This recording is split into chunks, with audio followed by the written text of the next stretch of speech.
বাজার থেকে বড় বড় পিসের কাতলা মাছ দিয়ে চলে এসে কাতলা মাছটা হচ্ছে রান্না করবো। চলো কীভাবে রান্না করি চটপট দেখে নাও। ওদিকে সব কাটা কুটা হয়ে গেছে। আর দেখো মাছটা ভালো করে ধুয়ে নুন হলুদ মাখিয়ে নিয়ে গেছে। চলো চটপট দেখে নেবো। তেলটা গরম করে মাছগুলো ছেড়ে দিয়েছি।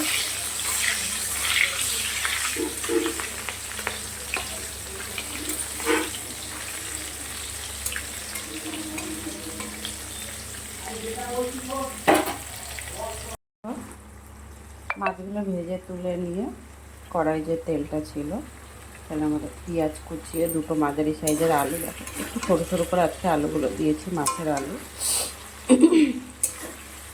একটা টমেটো কেটে দিয়ে দিয়েছি। বেশ ভালো করে লাল লাল করে ভাজাও হয়ে গেছে।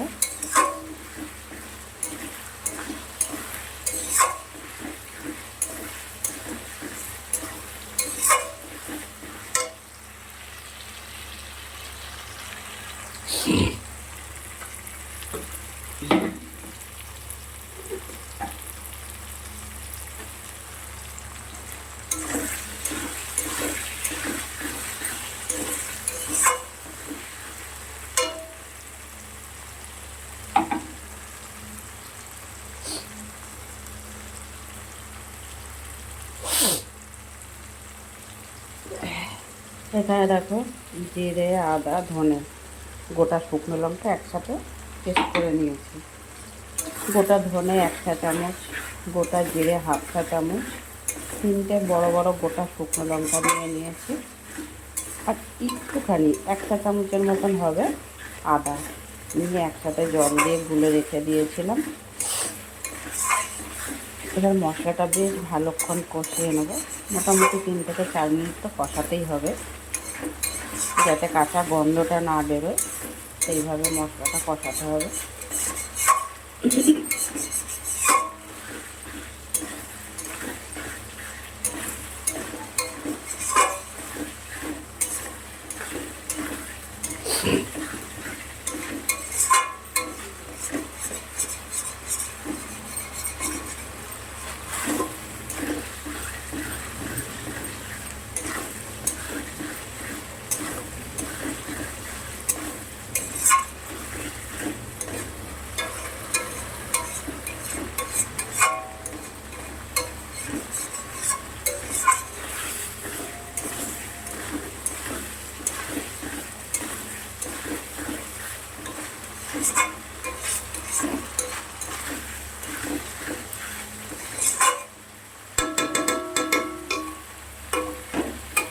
বেশ কিছু সময় কষিয়ে নেব।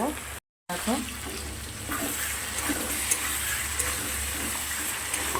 বেশ কিছু সময় কষিয়ে নেওয়ার পর আবারও ফিরে এসেছি।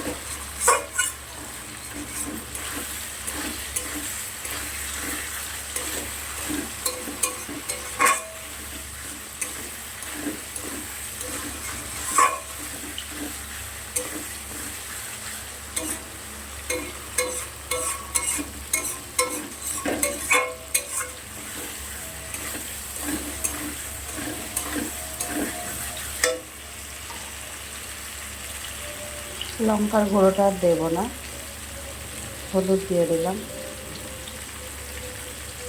পরিমাণ মতন। আরও বেশ কিছু সময় কষিয়ে নেব।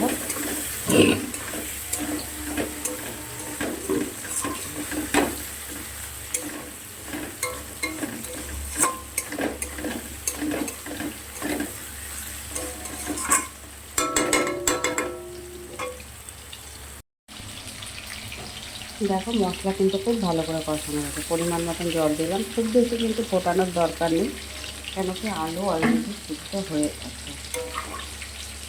এবার মাছের ঝোলটা বেশ ফুটে উঠলে মাছগুলোকে দিয়ে নামিয়ে নেব। আজকে আলাদা করে কোনো ফোড়ন দেবো না, যেহেতু পেঁয়াজ ভেজে দিয়েছি, সেই জন্য আর কোনো ফোড়নে দেবো না। তরকারিটা ফুটে উঠুক। বন্ধুরা এদিকে মাছের ঝোলটা যে ফুটে উঠেছে, মাছগুলো দিয়ে দিয়েছি। আর 2 থেকে 3 মিনিট ফুটিয়ে নামিয়ে নেব। ভিডিওটার বেশি বড় করবো না বন্ধুরা, এখানেই শেষ করে দেব। তো কে কোথা থেকে দেখছো আমার ভিডিওটা লাইক কমেন্ট শেয়ার করে দিও যদি ভালো লাগে। যারা আমার ইউটিউব চ্যানেলে দেখছো একটা সাবস্ক্রাইব করে পাশে থেকো, যারা ফেসবুকে দেখছো একটা ফলো করে সাথে থেকো। আবার পরে দেখা হবে কোনো একটা ভিডিও নিয়ে চলে আসবো তোমাদের মাঝে। তত সময়ের জন্য সবাই ভালো থেকো, সুস্থ থেকো। টাটা সবাইকে। কেমন?